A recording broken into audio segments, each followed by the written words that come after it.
Hello, everybody. Welcome back to another Wednesday show. I've taken a break for, I think, like 3 Wednesdays now. One was because Nicole was in town and we were running the streets of Las Vegas together like crazy, crazy people, dragging our husbands along. And then I think I had a dental appointment on another Wednesday, but we've got it back together. And today we have Casey joining us because these ladies have a really great story to tell of a toy show trip they went on that was full of treasures and profit and friendships and a lot of fun going on. And maybe it will inspire you to take a look in your area of what kind of shows and resources you might have available that you never even considered. So I want to also address the Amazon FBA limits. And I think we can knock that out of the way at the first part of the show because it's the least sexy and unfun part, but yet super important for Amazon sellers. So Casey, you might have to remind me the steps. I don't have my Amazon computer open if you remembered. So it is regarding our FBA storage limits at the ASIN level and how you can find if that increased or decreased for you by category, because Amazon is condensing their warehouse space. They're not wanting as much at their warehouses as they had before. And then other discouraging news is that, and I did look into it, Nicole, to verify that I was correct, it is at the ASIN level where if Amazon only wants 1,000 units in stock, and we used Crest toothpaste as an example the other day, if they only want 1,000 units in stock at their warehouses, and you sent in 500 and KC sent in 500, so now I bought my Replen toothpaste and I want to send it in, Amazon is going to restrict me from sending it in because the warehouse is at capacity. So it's kind of like a first come, first serve on certain ASINs at the capacity level for Amazon. Where do we find that info? I'm sure that Amazon, who really values us as sellers, business partners with them, right? Where did they announce that so that we can prepare properly, Tina? Yeah, I do not have a link for that because I ran into the room just to put the computer to go live, but I will definitely find that. And there have been some other bigger name YouTubers also telling us this data too. So I think there's truth to that part. I know that you said that you sent in a shipment the other day and Amazon stopped you at, was it 65 units? Something to that. Yeah, it said I couldn't send in 60 of them. And I looked and it said I had 90 some days of supply, which speaks to that second issue of where it's something I sell a ton of, but all of a sudden I wasn't that day at least getting the buy box on it, as far as I could tell. But I know there are regional buy boxes, also not because Amazon told us, but because we figured it out ourselves. And so, I looked to see how many estimated days it said I had. And so I guess I'm going to have to keep track of that and, figure out based on my own data, what is that threshold? Is it, if you have 40 days of supply, not, whatever the case may be. Right. So Casey, do you have Amazon open by any chance? Mm-hmm. Okay. Yeah. Can you walk us through how to find this new updated threshold? Because it was a little tricky to get to it because of that little bottom link that is not easy to find because Amazon likes to make things difficult. Yeah, so you push the 3, what I call them the hamburger button on the far left, and then once you click that, you go down to inventory. Let me see. And then once you're on inventory, you'll go down to FBA inventory. And when you click that, though, and then on that, it's just on the bottom of the page. Yeah, at the very, very bottom of the page, it's like a weird little box. So you'll see on the bottom one, so mine has like multiple pages of inventory, page 1, page 2, page 3. Right. It's right below that. And yes, at that very bottom. What does it say, that little box? It's called capacity monitor. And okay, yes, capacity monitor, and it will pull up that data. So we had a group call yesterday, and some of you, that capacity went down from the previous month. Mm-hmm. Mine had went up from the previous month, which seemed odd. Yeah. And it's just my opinion, but I feel like as a new seller, you're growing. Mm-hmm. Well, you're not a new seller, obviously. As a new, your But, account. but it's like I'm a new seller, right? Yeah, your account's growing where me and Heather and Reno, who are looking at it, our accounts have been pretty steady. Mm-hmm. So the capacity needed for ours wasn't as needed as we were allotted. So I don't think it's going to affect us personally right now. And it was just the standard size. It wasn't the oversized that was that they took away, or any of the other sizes. But for example, April 1st through April 30th, I was allotted 959 cubic feet. And then May 1st through May 31st, I was allotted 545 cubic feet. So they went down, was that 6, 7, 8, 9, finger math, 400 cubic feet. And then in June, it's going down again to 395 cubic feet. So to put that into perspective, I am currently using 432 cubic feet, Mm-hmm. which is only 10% of what they're giving me. So, and that's why I don't think it's going to affect us, because you're using more than you're using less than I'm allotted, and you're a bigger seller. So it's all relative to our account. So it's nothing that anybody probably needs to even worry about. Yeah, because I've only seen one person. I have been allotted, my capacity has gone down. It also says that I'm only using 15% of my capacity. Oh, so 49%. That's why, I'm not too worried about it. I know Heather was a little bit worried because she had like 1,100 square feet. Down to feet, and hers went down like 100. Hers went down to like way more than mine did, like 400 cubic feet or something. So her numbers were a lot more grand than mine. But I still don't think it would affect her too much. Because is it just a buggy, glitchy thing that's not going to even be accurate? That's just the thing with Amazon. But I definitely wanted people to know about it and to know where to find it and look for it if you want to. And there's a button right there as well that says you can go and ask for an increase in capacity. And I did read on one of the blogs that if you do request an increase in capacity, that they do charge you. So I don't know what they do, because I don't need that increase. So I don't know how true that is, or even where I heard that from. It was like some Facebook page. Interesting. So, if we're done with that, which I think we are, let's talk about this incredible trips that have been happening. So I guess we can say that first, Nicole came out here to Las Vegas with her family, and we went all over this city and we went shopping. She was determined to prove me wrong, that it was hard to find certain type of inventory out here. And she also wanted to see what shopping looked like out here in Las Vegas as a reseller. And so what would you say of your experience out here in Vegas? I mean, not all things were about shopping. You also came as a tourist too. But what would you say was your overall experience with all of it? So I have a tip for anybody visiting Las Vegas. It is to buy your Ethel M chocolate at the airport, because it was 50% off there. Ooh. And Ethel M is my favorite now. So that's my tip. Very important. There is so much to do out there. We had so much fun. I literally drug Tina and her husband all over the place. We went to the Goodwill bins with them. We went to antique malls and flea market. Well, they call them swap meets out there. We went and did touristy things. We did axe throwing and everything. And by the end of the week, we had a box of good inventory. And we had so much fun. It was in between a medium and a large size, like. Wow, that's good. Yeah.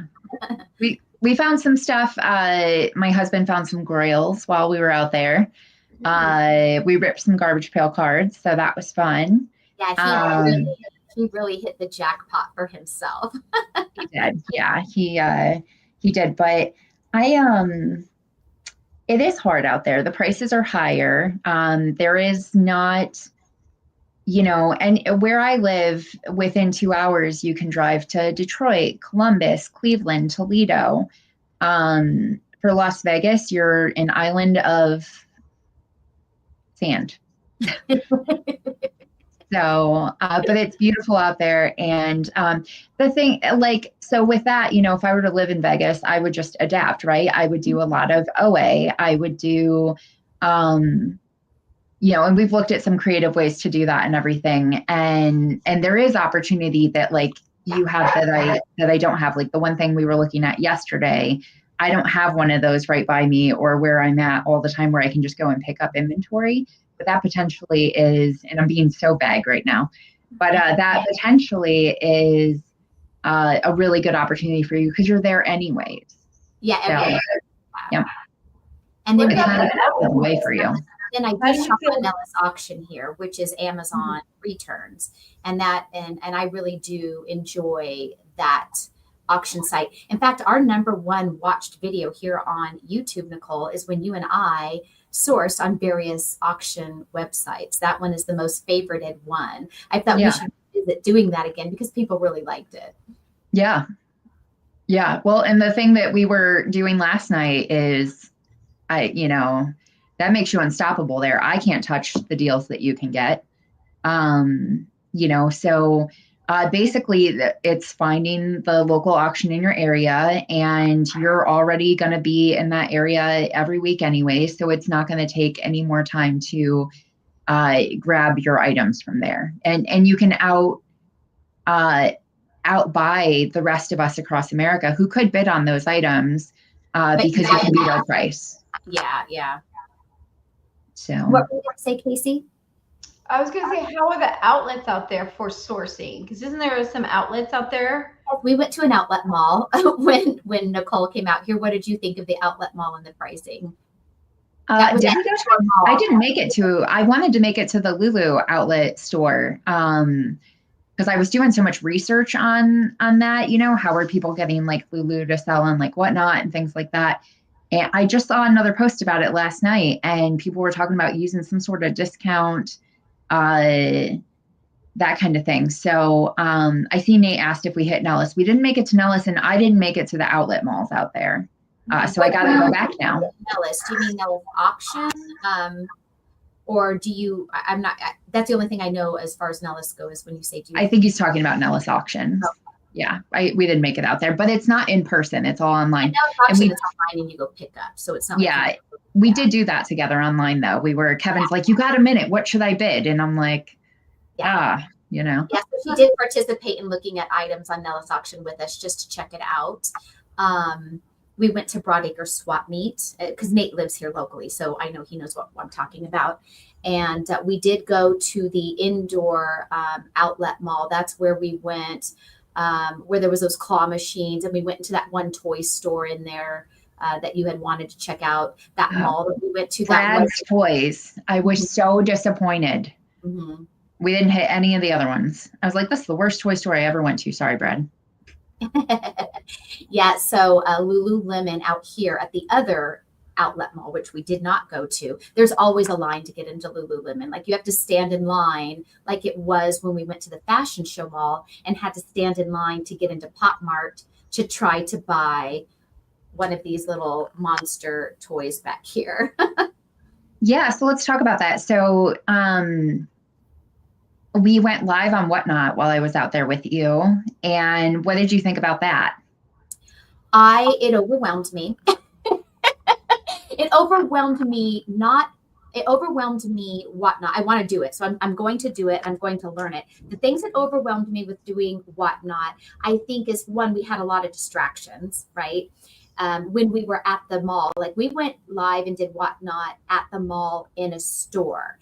And I think for me, what's overwhelming with Whatnot is you're trying to talk about an item, show it on a screen while you're simultaneously reading things that people pop in and comment on, similar to what we're doing right now on YouTube, which doesn't overwhelm me, right? So I think it's the psyche, right, of the brain that, oh my God, I gotta talk about this and watch what they're saying. And I do that already right now, and this doesn't bother me.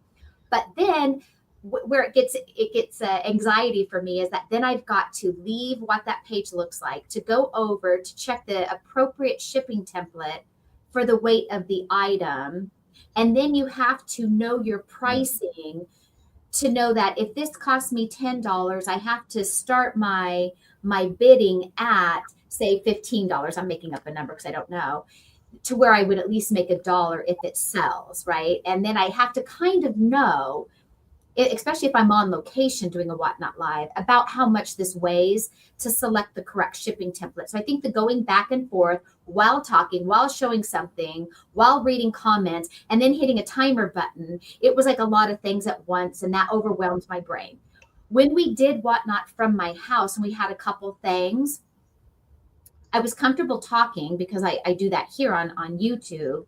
I was comfortable showing the items. It simply was going to changing these shipping templates on each auction that overwhelmed me. So for me moving forward, what would work for a brain like mine until I got more comfortable with Whatnot would be, if I'm going to do all t-shirts, and I know that all my t-shirts roughly weigh 8 to 10 ounces, I'm just going to keep the same shipping template. So all I have to do is just like run next item, run. I think that would be easier for my brain to not have to go back and forth. Yeah. And then once I got comfortable with all of that, I would love doing Whatnot on location. I mean, that's freaking genius. You're in a store, or you're at, we went to Fantastic Indoor Swap Meet. That was another place we went. So like if you were inside of the swap meet or at the Pop Mart store, you know, some unique store that you might have that is all the rage, and go live on location, you're making sales of items before you've even purchased them. I mean, how brilliant is that? The thought of doing that, to me, that's just incredibly genius. What if I was in Lululemon at the outdoor mall and people go crazy for Lululemon? The prices there will be higher than finding them at the Goodwill, but they're brand spanking new, the latest release. How much cheaper are they in our outlet mall versus on their website? I don't know. I do know that outlet malls usually have a different line or like a different version that's made just for outlet malls. I know that from when I used to sell a ton of Vera Bradley from the outlet mall. The patterns on those blankets and bags were different than what you could get on the Vera Bradley website. So Lululemon, that may be the case in store. I don't know. But just think about it. You're in Lululemon running a Whatnot show. The store doesn't know that. I'm video calling my friend for all they know. And I've just now sold 20 pairs of leggings and 5 bra tops before I've even purchased them. Like, yeah, there's no question on authenticity there either, because you're at the source. You're at the store. And then to further it, because, you know, all 3 of us girls are big into getting our credit card points, I'm now getting all the credit card perks for my purchases in the store to fund my travel expenses.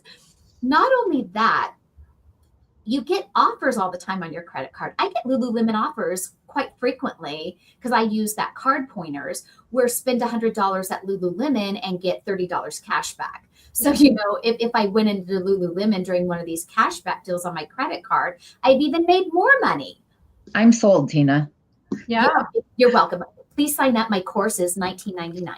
$1,999 coming your way. Yeah, I can't wait to do it because you're going to be fabulous, your personality and everything. I'm really excited for you. Thank you. I've shopped on, well, I've not bought from Nicole and her Whatnot. I've only bought from Casey. Yeah, and Casey bought from us when we went in that one store in the mall. She was our one customer. So Casey has recently started doing Whatnot. Tell everyone about your experience doing that. Well, my experience is it kind of varies because I've done both vintage Barbie as well as I've done ephemera, and they're completely different experiences, completely different. So it's And then I've also done my Amazon returns because I have, everybody has his like extra inventory return, whatever you have from Amazon, just the leftover stuff. So I've done all three, and they're all completely different. They're all the same, but they're completely different clientele. So it's the vintage Barbie people know exactly what they want, and they're very specific, and they know what they're willing to pay. And the others are more the adrenaline of a 10-second bid really gets them to up pay. So I think it's really fascinating. So if even this morning I was looking at liquidation.com, I'm like, you can get stuff so cheap and then just go on to Whatnot. People will buy almost anything. The toughest thing I would assume would be when there's so many sellers of one specific category.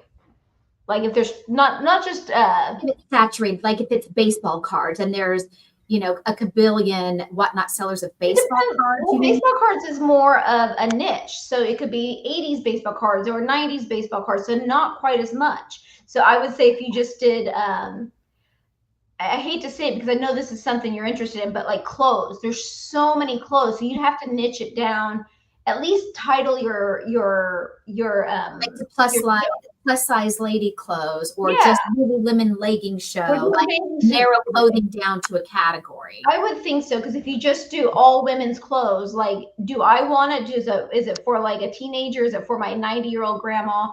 So like you want to niche it to like you, so you get the specific clientele I for wonder it. if you did it by And size. that's just my opinion. I haven't actually sold it. Yeah. So I don't know, right? Yeah, and then I wonder, does it matter if you're doing like all the same size, like large clothing show or just the medium size clothing show, because somebody doesn't want to sit through all the other sizes that don't fit them? I've wondered that too. I haven't tried it yet, so I have no clue. Yeah, it's just trial and error. But the burn and turn of selling on Whatnot is really good. It's really fun.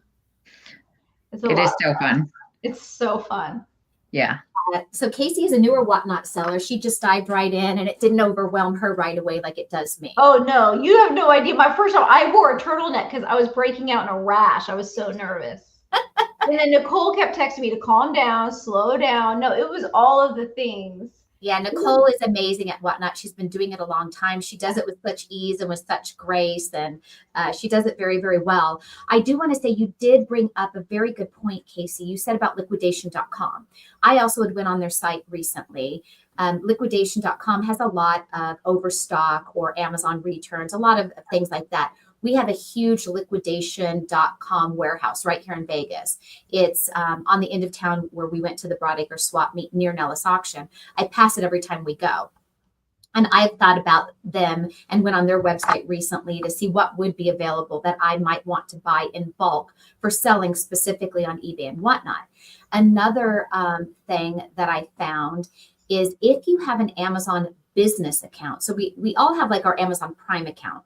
But some people watching may not know, you can also open up a secondary Amazon account, Amazon Business. Most of us have businesses, reseller IDs, right, to have a business account. It allows you to buy things in bulk. It's just literally meant for businesses. But if you have an Amazon Business account, you can buy Amazon liquidation from Amazon, like how Nellis Auction out here is getting them, or across America, there are stores that have Amazon liquidation stores, and that's where they're getting it from. They're buying directly from Amazon.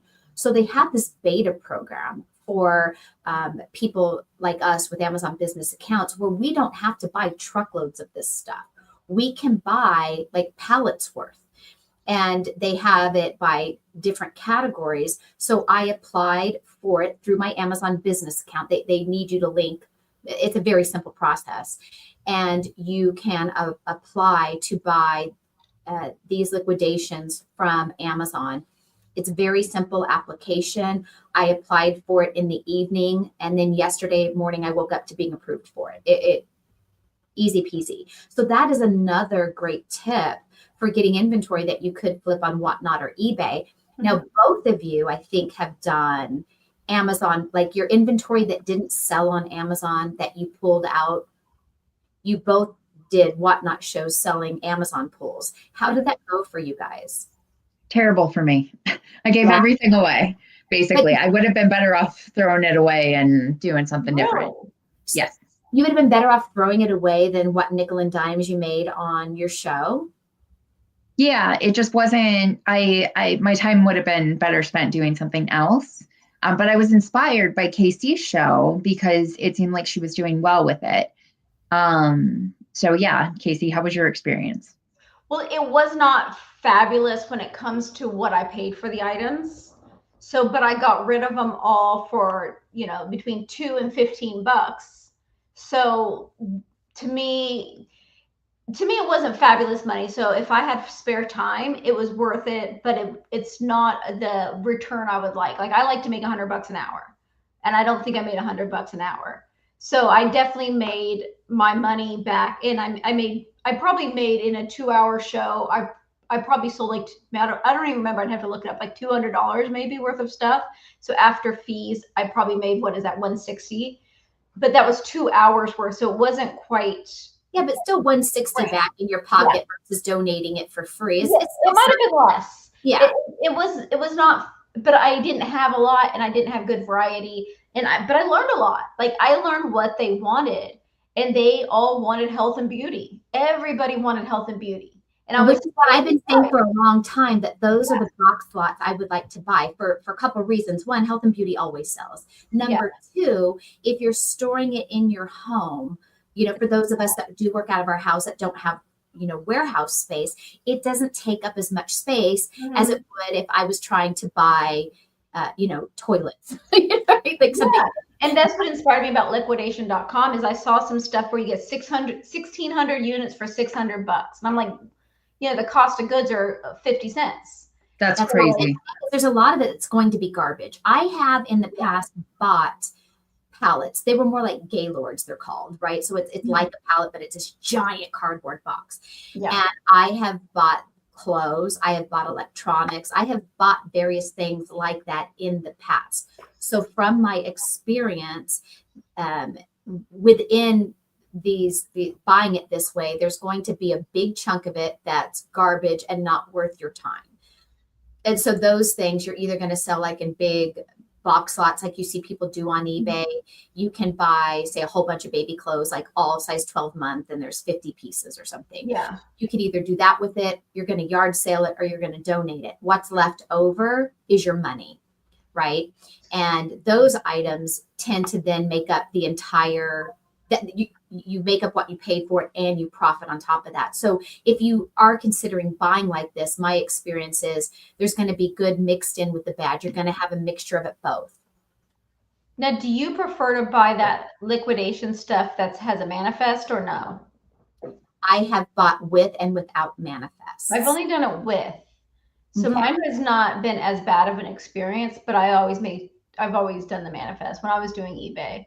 Mm-hmm. But now with Whatnot, I would consider, because you get better price per unit if you don't do the manifest. So I would consider doing it now. Yeah. Does a manifest just mean that they account for everything in there? Mm-hmm. Yeah. So they'll tell you that, they have this Lucky Brand women's top size large. They give you the UPC, how many of that Lucky Brand women's top size large is in that lot. So it's kind of like getting a wholesale sheet, of sorts, because it's to list out everything, the UPC codes. Some of them, depending who you buy it from, even give you a link to the listing on Amazon if it's something that's on Amazon. So you can actually look at it, keep it to see, well, does this even do well on Amazon currently? Did it ever, to give you some kind of an idea of how well something does. Yeah, I went into Casey's hotel room this weekend and she was doing her hair with this thing that just does her hair for her. And I think you bought something like that, right? And I checked the manifest, and I made sure when I was looking at the manifest, it was a Dyson Airwrap. I wanted one. Oh my God, those are amazing. So I bought a lot that had 4 of them in there because I knew I wanted one, and I wanted to sell some to make my money back. So because there was, at the time, there was a lot of lots with some with 2, some with whatever. So I made sure I bought one that had at least 4. so that I knew that I would get all my money back and everything else would be profit and I could keep mine. And that What is else is the also great, Nicole, is a curling iron, and I have two of them. It's called In Styler, like IN, and then Styler. And there are some on Amazon that kind of copied the In Styler. Those are also super great for doing your hair. And I much have an Dyson. InStyler, I think, and it was very expensive when I It's got a motorized yeah. one, right? And it's like it sounds like a drill. I have two of those, love them. They are much more affordable than the Dyson. I mean, the Dyson currently is a creme de la creme. I mean, they're blow dryers you don't even hear. It's like they're silent. I'm blown away by that though, Casey, because when you told me that, I was like, oh God, that's so smart. It's the same. Shannon bought this Garbage Pail Kid mat or something. I think he was telling you about it at some point, Casey, maybe, but it was limited to like 50, and he bought a couple of them and then sold two of them, and that pays for one, and he made money. Like yeah, and that's what I did with the vacuum too. I bought the thin palette, and I knew it had multiple Dyson vacuums and other random huge stuff that I end up doing marketplace a lot. But it paid for all of it plus some. Yeah. Was that a long time ago or recently? This was before I was into Amazon, so I was doing eBay. So I was big into eBay for a while. Yeah. Well, I have a question. So when they're manifested like that, do they tell you if they're new or used or? They do. Okay. And then you got to add shipping onto that, or is the whole price is all included when you're looking at it? We're shipping. It depends on your location and where they're located, and then the weight. So you do add shipping onto it. There's usually a shipping quote. Yeah, there's usually like a little calculator type of tool that will let you know what that's going to be. And what site were you buying it from, Casey? Mostly liquidation.com. I've never had a bad experience from them. Yeah. I know people have. A lot of people thought they had. My friend bought from them and didn't like any of it. She bought a bunch of coffee pots and wasn't happy, but I was always happy. So. And it could have been the category you were buying versus what she was buying, Yeah, and mine was I would say my experience on the electronics lot is the worst one ever to do. So don't ever try electronics. Yeah. I don't have the patience for electronics. I used to listen to some people on YouTube who would do electronics, and they're like, oh, you just got to try it out and plug it in and put some batteries in. And I was like, you lost me like 10 seconds ago. Like, absolutely not. Yeah. So let's talk about the toy show trip that you girls then went on not even a week ago, or is it a week ago today? Yeah, it was like a week ago tomorrow. Friday. Yeah. Friday. Yeah, so let's talk about this trip. Go ahead, Nicole. Me? Okay. Yeah. All right. So we met down in Cincinnati for a toy show, and Casey drove over and I drove down, and we brought our kids, and we had hotel rooms right by each other, and I took Casey to Jungle Gyms. She's never been to Jungle Gyms, but she did find out. I've never heard of that. Yeah. Well, how would you describe Jungle Gyms, Casey? Oh my gosh, it is. How would I describe it? It would be World Market meets like a grocery store at Kroger meets Costco, and then multiplied, and it's 10 times bigger than all of that. Oh, plus there's a toy store that is the biggest and best toy store inside there, and mini store. I don't know. It's crazy. There's restaurants. There's a bar in there. So there's a lot of these in your state, or is this like one big special store in this city?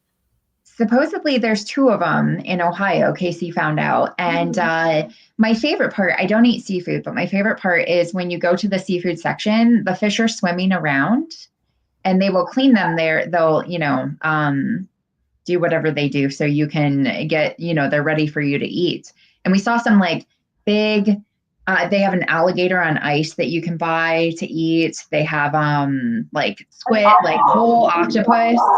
Will they make a purse out of the alligator, like for the it has no skin on it. It's and then it had a fish in its mouth. It's just wild. It's a wild store. Did you buy it? Oh yeah. Yeah. You bought stuff. Like unique stuff. And then they have every country of food. So like they have China, Japan, India, like every single It's country. like going to Epcot Center in Yes. that aspect. In a grocery form.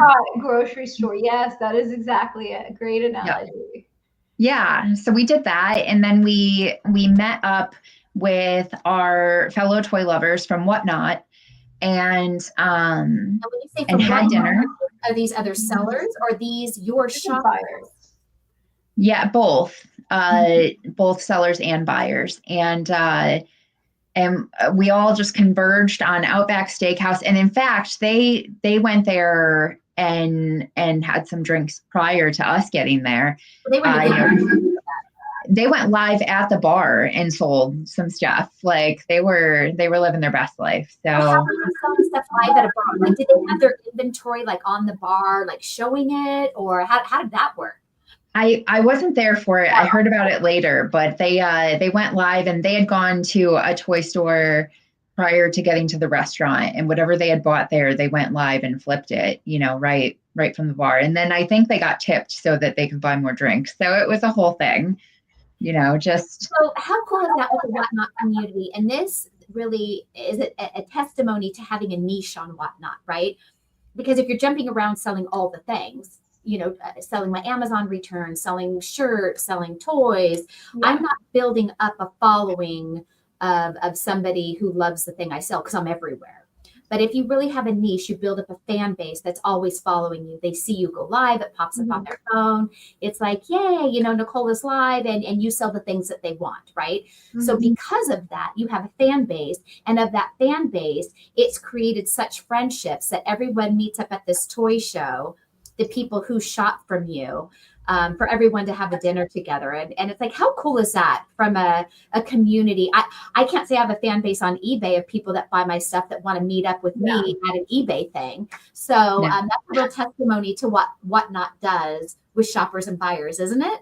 It creates a community. And some of my favorite people are people I've met on there. So the next day we had the toy show. I was first in line. And you camp out with your flag to be first in line. Yeah, we had such interesting conversations, Casey and I, and everything, and just about personalities and stuff and everything. And so by the time the show opened, there were like 10 of us, I think, all from Whatnot. They all kind of jumped line with me, basically. That sounds terrible, but we were all waiting in line to get in, and we went in and I did a quick round to look for anything I wanted. And, I love to do buyouts and people will give hints that they're interested in buying out. You'll get a feel and an idea based on, their existing price. And, if it says, prices are negotiable or things like that. And I remember saying to Casey, I was like, we got to come back to this table at the end of the day. I think that we could make a deal with this person. And I thought the show was going till 6 p.m. It wasn't. So after I made my round, I went live forever. I was on live forever. Casey made sure our kids ate food and she was just handling all the things. And so when we found out it was closing at 4, she ran down and we're going around trying to, make a deal with some people, and you get no's or you get high prices and you just walk away. Those aren't the people you're going to make a deal with. But we were able to make a deal with that guy that I pointed out earlier in the day. And so Casey was living her best life in that moment. Yeah. Made a fabulous. Just bought it all. You just buy it all. Yeah. Did you buy it for yourself, Casey, or did you buy it all for yourself? Like, was this the buy that was for you? Yeah, for my Whatnot. Yeah, because I'm into I like the vintage toys, vintage style stuff, and that's what this was vintage. So I just bought it all and then brought it to the room, and we went live that night in the room and almost made my money back from it and still have a bunch to sell. So it was just fun. Yeah. So now everything that's left over is your profit. Yeah. So. Yeah, pretty much. It's how to wheel and deal from Nicole in making deals. And Nicole is really great at spotting who she thinks will deal with you. Like she said at the beginning of the show, from the first quick walk around, she had a hunch that that person was the person that would likely make the deal. And in the end, she was right. So what is it that a vendor or a person puts out there that gives you, like, is it just like a sixth sense you have because you're just good at it, or is there a sign that you pick up on from somebody? So I just need you to know I offend people all the time with my offers. So I don't know that I have like a, there's nothing like special or whatever per se. It just, he had on his booth, like, prices are negotiable. And then on the boxes that Casey wanted, it said 50% off Mark's price. And I was like, well, shoot, if you're going to give me 50% off one, what are you going to give me if I buy all, I think it was like 300 and some pieces. And we counted it out. And so I think it's those unsaid. Yeah. Cause remember that lady in Las Vegas we met where, like, she was like, she had this item and it said $300 on it. And I said, yeah, cause I'm a little snarky. It's a $30 item. And I know that. So I go, is this $30 or $300? And she said, oh, it's $300. And I said, okay, hold on, let me just check something. And so I pull up my phone and she goes, I don't care what eBay says. Yes, and I look and I go, oh, and I turned to Tina as if Tina was asking me, because I love to just be vocal. And I was like, oh, it's $30. And I was like, we just gotta, and she had stuff all over her booth that said 50% off too, right? And she was not the person to negotiate with. No, she wasn't. And I was distracting her because I'm really good with people. And so I was distracting her just so you could do what you wanted to do behind the scenes and look at the things, all the while knowing she was not going to make any deals with us. And I think you knew she wasn't. Well, zero deals. And it makes me so mad. But that's just my competitive, thing. And also, I had never actually seen anybody mark up anything like that. I've seen crazy prices, but never seen that. So then what's funny and ironic about that lady is she had an item that was not priced. And so I said, how much is this? And won't you know, she pulls out her Google machine and she goes to Google. And I so badly wanted to say, I don't care what Google says. You wanted to throw it right back at her. You and I really worked well together, didn't we? Like in booths, like we did. You distracted people the whole time that I would be. Yeah, and I'm good at it. So yeah. And it's like I already could read Nicole's mind without her having to say anything to me. It's like I was already reading her mind. I already knew what she was doing. She didn't even have to tell me. So I kept I kept the person busy and building rapport with them so they liked us. And then, once I established like that relationship with them and making it personal, because I genuinely am that kind and I genuinely do like people. So, with that, it's not like I'm putting on a facade.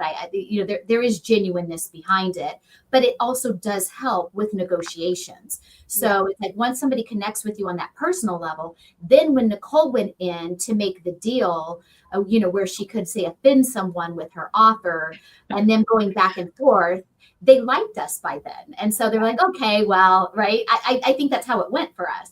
Yeah. Not everyone loves me. It's, and it's not personal either. I send offers all the time and somebody will be asking 800 for something. And I'll say, I'm interested at 200 and they say no. And then I say, cool. Let me know if anything changes. And, or when I was going out to Vegas, I hit up a bunch of people and I said that. And I had one lady who by the end of my trip was like, I will drive it to Mandalay Bay for you. And I was like, nope, too late. I don't want it. And she messaged me, that very night, saying, is your friend still interested in these? Because she put it together that it was me and you that were working together. I didn't even bother replying to her. Okay. I think I forgot that. So how big was the toy show, Casey, that you guys went to? And would you consider driving to other toy shows or similar shows again? Yeah, so my takeaways, I actually have a list of things I would do next time that I didn't do this time. So that next time I go to a toy show, I can follow this list. I didn't bring IKEA bags. I should have brought IKEA bags. I should have zoomed in on all of the pictures and done a little more research of every specific thing I could see, because they post pictures on what the show would look like. I kind of just went in blind and for fun. The show itself, it was the size of any like small, like a wedding venue, like a small wedding venue type size. So it sounds small, but there's actually, I don't know, 100 vendors in there. I mean, there was a ton of vendors, and I'm imagining it's as big as a Walmart in my. It's not as big as a Walmart, but they're so close together that the quantity is a lot higher. You know, because the tables are hip to hip everywhere and back to back. So, and the aisles were only as big as like a wheelchair. So it was so packed. I should send you a video. I don't know. I took one video of Evelyn. I could send it to you. But there was a ton of stuff. I would say my other takeaway would be, I wrote it down too. I can't even remember right now, but I would definitely go. And the drive for that one was pretty far, and the cost was pretty high because I stayed 3 nights. So that between that and the drive, it was probably 600. You would have to have done a bigger buy yeah. So that the buy I did might not cover the whole show. It might, but the experience, and I made a bad. I should break even, right? So there's not a bad deal in it, and it was priceless. Now, are there shows like that in your area? There's one coming up in September, I think, and I'm in a decent spot where I don't have tons of stuff around me like Nicole. But if I go 4 hours, I have tons of stuff. So I'm in Richmond, Virginia. So I can go to DC, I can go to Maryland, I can go to North Carolina, I can go to, Charleston. Like there's a lot of areas that are 4 to 6 hours from me that I have a lot of opportunity to, but it would make it a weekend thing. So it's got the pros and cons. Cincinnati is 3.5 hours from me. So it definitely. That thumbs up. Did you see it? Yeah. You do that? I'm gonna do that too. There you go. I want to do that. Wait, what? How'd you do that? It doesn't work for me. How did you do that? You gotta do it slow and perfect and like into the camera. I'm like up in my camera. Tilt it. Look at us. We probably look silly on the other end. I can't do it. It's just you, Casey. Nate, since you're so active in the chat, do you see that? Do you see the little hearts and the thumbs up? Okay. I don't know. Is it just us? I can't. Yeah. Anyway. Oh my. So we don't have. Yeah, Nate does see it, and Nate says next time you come out here that we should all hang out. Him and his wife Elizabeth. I know. I told them why she's here. Maybe we can all meet up, but we ended up so busy. I never really had time to reach out to them. They are from Ohio, so they're originally from there. Oh yeah, I can't wait to come back out to Vegas. Actually, Shannon said. And Nate is as sweet as could be, and his wife Elizabeth, she's more like you, Nicole. She's not afraid to say anything. She'll say, "Well, she would have had a heyday with that Barbie lady." I was so afraid that you were going to go home and be like, "Oh my God, Nicole's a terror!" Because I get so like. You get in the zone. Unbelievable that you would charge this price. I don't think you are as rude or as aggressive as you think you are. Not at all. I don't think you rubbed people the wrong way. I think you're maybe thinking that of yourself because you're being bold in what you're offering, but you did not come across rude or aggressive, not one iota to me at all. Maybe it's just what I feel inside. Maybe you're evil on the inside. I don't know. So we looked for similar types of shows here in Las Vegas, and nothing of the sort it comes here. I think we're coming in September. Oh. So the show Shannon wants to go to is in September in Las Vegas. I forget what it's called. Okay. Well, make a liar out of me. But we even asked at the different vintage toy stores that we went to, asking them about specifically toy shows here, and they're like, oh no, nothing like that comes here, and that is their business. So it definitely isn't something that is common, that is for sure. So I would have to travel out of state, so I would have to find shows like that in nearby states for it to be worth it to me to go to attend these shows. And I mean, you guys specifically went to a toy show, so there are going to be other kind of shows, I assume, with different niches that exist. And this toy show you went to was used toys, right? There was no brand new toy sellers. We are talking about collectible used or collectible new toys. There were new in production. There was new. There was a store who has a toy store who brought their inventory from their toy store to the doll show. So there was could you buy these new toys that you could currently get at Walmart from these guys at a better price? Like how does that work? I meant new in box. Yeah. So there was new in box. Yeah. But not like Nate says, my wife says you are her spirit animal, Nicole. You have to meet his wife. She makes me laugh. She's a riot. You know, I'm lucky she likes me, because if she doesn't like you, you will know about it, and she ain't scared of you. But thank God his wife loves me. I love that. Love it.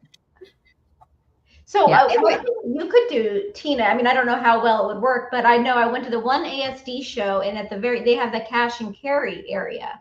So that's something that would be an option to do, like, because the last day they go really cheap in the cash and carry area because they don't want to bring the stuff home. Right. So it's like any other trade show for that matter. Yeah, exactly. It's a thought or try. Yeah. So anyway, that is really fun. It really gives food for thought. So kind of going back to the brand new toys, it was brand new toys, but they're not toys that we can get currently at Walmart or Target. Yeah. It was anywhere from the 50s to today kind of stuff. Mm-hmm. And so going to a toy show like this, and now you're making relationships with those vendors, like the person, Casey, that you and Nicole worked out a deal and you bought the table of stuff. Can you get their contacts and say, hey, through the rest of the year, would you be willing to sell to me directly? Yeah. So this is actually a great conversation to have, because I got 3 contacts at that show. And then I came home and I just said to Casey, I have no room. And that is the beauty of Whatnot. So I currently have a trailer. I haven't even touched the inventory in there. I have what Casey brought me. And then I have, what I got a couple months back. And I think it just dawned on me today that if a huge buy became available, or I called one of those 3 leads, I have nowhere to put it. I need to move this stuff. It's got to go, because there is no shortage of inventory out there. That's just a fact, right? She has no room. For those of you watching who don't know, Nicole doesn't have a warehouse. She does work from her home, but not within her home like I do. Like I have a master bedroom dedicated to my workspace. Nicole saw it. It's a decent sized room, but I'm not going to store the amount she's storing. So on her property, she has, what we call it a barn, right? But for some people, they would call it like as a detached garage. Like if you're somebody who lives in the country and has like a structural building on your property. So it's like having her own warehouse, but it's on site. So she has a huge space. Now, Casey's been there and seen it. Would you say her space is as big as a grocery store? Would you say her space is as big as like a strip mall, like, how someone just has like that little strip mall store space? Like how big would you say this space is? I would say it would be obviously not a smaller Dollar Tree. Like a smaller Dollar Tree. So when she says her space is filled, she has a Dollar Tree store on her property filled with inventory, right? Yeah. And she's got a trailer that she would pull with her car when she goes to get inventory, full of inventory. Yeah. And so Nicole is saying there is. I'm sorry, Nicole. She's like, oh my God. So she's saying it's okay. It's so funny. So I was just looking to see how big my barn is. I was going to wonder how many square feet. It's got to be a 1,200, 1,500. It's a little house, right? So a guest house, but there's no wall. I mean, there's exterior walls. So it's just one big space, like a big warehouse. Right. Like I wouldn't have the space for that unless I emptied out my garage and only dedicated. It's bigger than a garage. It would be a 6-car garage. No, I'm not joking. Yeah, it is a 6-car at least. 6 or 8. Yeah. 6 or 8 car garage would be the size of it. And what is amazing that like Nicole will do this is she will buy, say a big buys, no more than we're talking about that you could do from liquidation.com or, other sources. Yeah. There's enough in each buy that she has, whether she is listed on eBay or she does a live on Whatnot. She will usually do anywhere from 1 to, I don't know how many shows, 3 from one particular load, and that already paid for that load. So she has a barn full of inventory that essentially has already been paid for, and everything after that is profit. So you could afford to sell below what its value is on Whatnot if you should want to move it, because it's still pure gravy at that point. It's a 60 by 40 with a half bath. That's my favorite part of the barn, is that there's a bathroom out there and I never have to come into my house. But yeah, that's. But I'm an addict. I'm a coffee addict. So I think we did get a coffee pot for it, and then I think I don't remember what happened. I think I never used it. I should put it in the bathroom, honestly. But so that leads to the next thing. I was thinking about doing a Whatnot week, where I take a whole week and just do Whatnot straight. But change it up, right? So one day we do comic books, one day we do trading cards, one day we go live from somewhere, and or whatever we feel like doing. And so I wanted to try it and see if it's fun and how it goes, and so I'm thinking about that. It is a super she shed. I love it. I think it's a fabulous idea. Because you got to make space for more stuff. Yeah. Right? Yeah. And then what do you have to lose? Like nothing. It'd be like taking a week off, and then maybe I'll have it cleared out enough I can, go away for that week that Shannon wants me to leave so we can decorate my barn. Yeah. All right, ladies, thanks for coming on today. It was fun as always. And next week, we will be back on track to talking all things Walmart.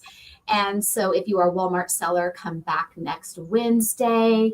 And with that, everybody have a great day. Thanks so much for hanging out with us. I hope these girls gave you some inspirational food for thought of sourcing ideas by going to liquidation or shows, making relationships, making connections with people, not only those you buy from, but other reseller friends. It's a great community, and we're all here to make the same thing and to learn from each other. So have a great week, everyone. Bye.